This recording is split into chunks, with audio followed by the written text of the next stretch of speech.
You know how you feel after a really long session playing games? That's how I feel after writing a really long email. All right, I'm back. We have a question from the forum from Diagnosed Ghost 1. Mr. Pachter, currently Titanfall is hyped to be a great game, especially for Xbox One. Assuming there'll be a Titanfall 2 in the future and taking into consideration your prediction that PS4 will outsell Xbox One, at what point in console sale disparity will Microsoft no longer be willing to offer EA sufficient compensation to maintain exclusivity on a possible sequel? Thank you for your time. This guy's educated and polite. He is a very well-worded question. He put a lot of thought into it. I think this might be the last exclusive you see for a long, long time that's third party. I think Microsoft, had they known at the time when they made the decision to go exclusive Xbox, had they known that the Xbox One was going to be $100 more than the PS4, I think they wouldn't have done it. I think that they believed that Microsoft was going to kick Sony's butt this cycle.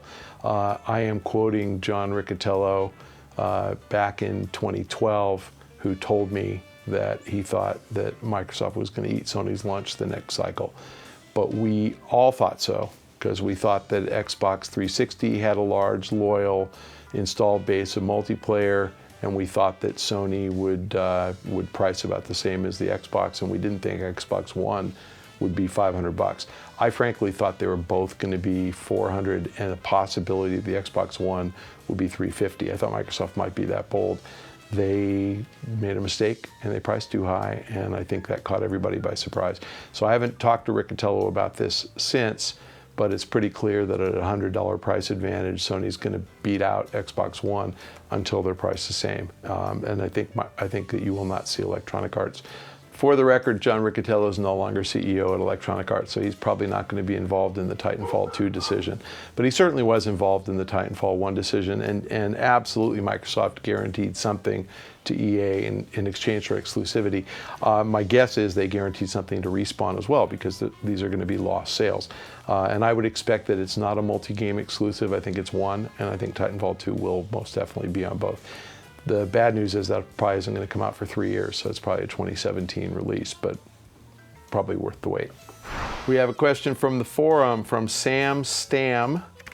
Michael, what do you think of the recent law firm investigation towards EA for the alleged misleading of investors? That's a lot of big words, and none of them is right.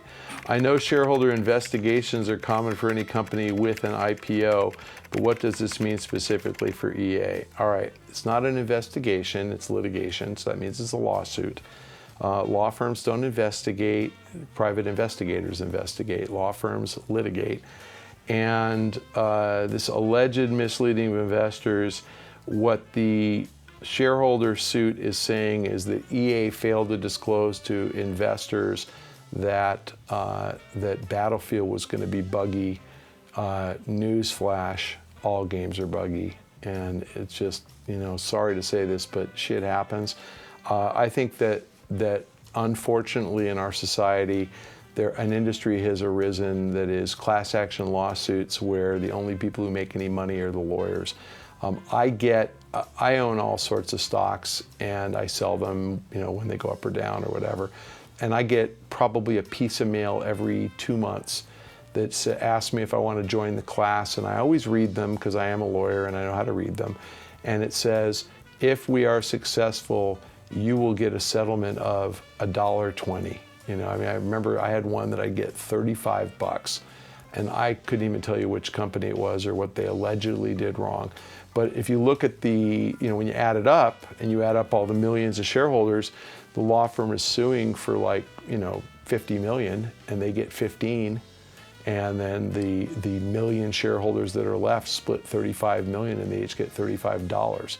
And I would not even fill out a form and lick a stamp for $35 for the chance of maybe getting $35 a couple of years out.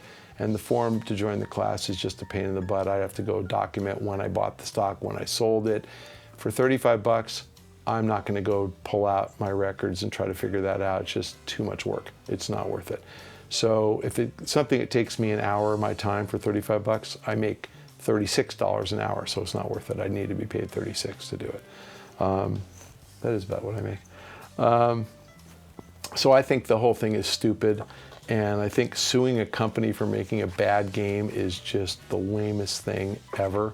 If they make a bad game, then ask them to fire their CEO, which in the case of EA happened. And if they make a bad game, fire their head of publishing, which, Frank Chabot isn't the head of publishing anymore, he's the head of mobile. So I think the right way to deal with a mistake is to punish the person that's responsible. And if the guys who make the games know they're going to lose their jobs, then maybe they'll pay more attention.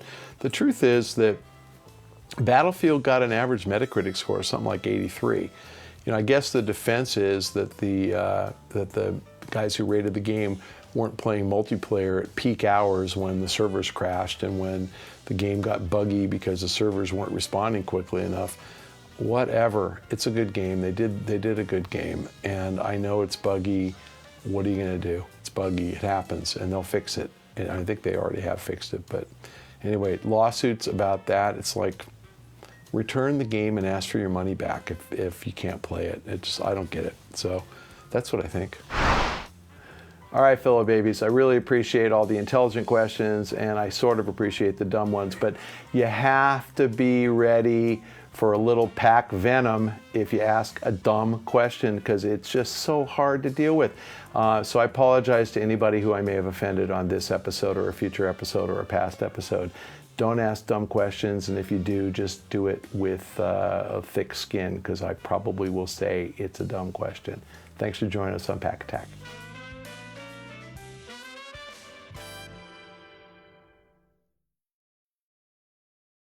Oh, do you think a game like State of Decay would have done well without a demo? And I wrote back, who gives a fuck? Like, what is State of Decay? I don't care. I go, in case you didn't know this, I'm not a game reviewer, and you're catching this on camera. I'm not a game reviewer. I don't play every game. I do the best I can to play like the big games from the companies I cover. Then I do my day job. If I sat around all day playing indie games, I wouldn't be able to afford to eat. Like, what are you asking me shit like that for? And it didn't have a demo? Oh my God.